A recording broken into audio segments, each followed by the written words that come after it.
Madam, అన్నదమ్ములకి కానీ ఫ్యామిలీలో అక్క చెల్లెళ్ళకి కానీ చాలామందికి పూర్వీకుల ఆస్తులు గొడవలు జరుగుతూ ఉంటాయి. సో అవి సంవత్సరాల తరబడి జరుగుతూనే ఉంటాయి కానీ ఎప్పుడు పెండింగ్లోనే ఉంటాయి, పరిష్కారం అనేవి కావు.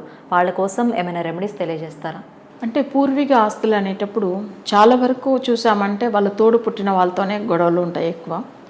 కొన్ని జాతకాలకు వాళ్ళ కజిన్స్ వల్ల వస్తుంది. కొన్ని జాతకాలు ఏం చేస్తారంటే వీళ్ళు పూర్వీక ఆస్తులు వీళ్ళ రిలేషన్ ఎవరినో తీసుకెళ్ళిపోయేలాగా ఉంటుంది. కొన్ని జాతకాలు ఏం చేస్తారంటే అసలు పూర్వీక ఆస్తులు బయట వ్యక్తి చీట్ చేసి తీసుకెళ్ళిపోతారు. బట్ ఇట్లా చక్రంలో ఎవరు వల్ల పూర్వీక ఆస్తుల వల్ల విషయంలో సమస్యలు వస్తుంది అని కనిపెట్టవచ్చు. అంటే ఇక్కడ పూర్వీక ఆస్తుల విషయంలో చాలా వరకు ఎన్నో సంవత్సరాలుగా కోర్టు కేసును తిరుగుతూ ఉంటారు.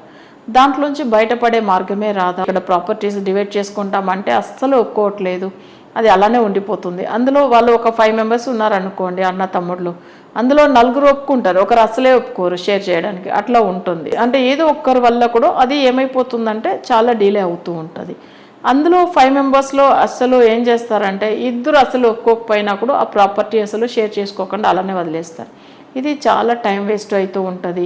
ఇప్పుడు ఏమవుతుందంటే దానివల్ల ఒకరికి ఎక్కువ డబ్బుల విషయంలో ప్రాబ్లం ఉండేవాళ్ళు తొందరగా పూర్వీక ఆస్తులు తీసుకుని దాన్ని అమ్మేసి ఏదైనా అప్పుల్లోంచి బయటపడాలని కూడా అనుకుంటూ ఉంటారు. కానీ అలా కూడా చేసుకోలేకుండా వాళ్ళ బ్రదర్స్ వల్లనే చాలా కష్టపడుతూ ఉంటారు. కానీ దీనికి రెమెడీ ఉందా అంటే ఉంటుంది. అంటే ఎవరి వల్ల ఈ పూర్వీక ఆస్తుల్లో సమస్యలు వస్తుంది అనేది ఫస్ట్ చూడాలి. ఎందుకంటే ఒక క్లయింట్ మొన్న చూసాము, వాళ్ళకు కూడా ఏమైందంటే పూర్వీక ఆస్తులు వాళ్ళకి తెలిసిన ఒక వ్యక్తి ఒట్టిగానే వీళ్ళ దగ్గర సిగ్నేచర్ పెట్టేసుకుని తను ఏం చేశాడంటే అసలు మంచి రేటుకు సేల్ చేసి ఇస్తామని చెప్పి అబద్ధం చెప్పి తను ఫుల్ వీళ్ళ పూర్వీక ఆస్తులన్నీ తను రాసేసుకున్నాడు తన పేరు మీద. అప్పుడు ఏమైందంటే ఒక ఫ్రెండ్ రూపంలో చూడండి, తను తెలిసిన వ్యక్తి మంచి అతనే కాదని చెప్పి వీళ్ళు నమ్మి ఇచ్చారు. అప్పుడు వీళ్ళకి ఒకే ఒక సెంట్ ల్యాండ్ కూడా రాకుండా అయిపోయింది అనమాట పూర్వీక ఆస్తులు. సో అప్పుడు చూడండి ఒకరికి ఒక్కొక్క రకంగా జాతక రీతిగా దోషం ఉంటుంది. సో ఈ పూర్వీక ఆస్తుల విషయంలో బాధపడే వాళ్ళు ఎవరైనా కానీ వాళ్ళ జాతక చక్రం కావాలి. ఒకవేళ పూర్వీక ఆస్తులు అనేటప్పుడు వాళ్ళకి సంబంధించిన నెగిటివ్ నెంబర్లో ఉంటే కూడా వాళ్ళకి ఆ తొందరగా ఆస్తులు అనేది కలిసి రాదు. ఇప్పుడు ఒకరికి ధనుర్లగ్నం అనుకోండి, పంచమ స్థానం కుజుడు అవుతాడు. ఆ కుజుడు వాళ్ళకి మాంది గ్రహం అయినప్పుడు వాళ్ళకి ఒక పెద్ద ఆస్తి అంటే దానికి సర్వే నంబరు అంటే 27 ఆ పవర్లో ఉంది అనుకోండి, అది కుజుడు పవర్.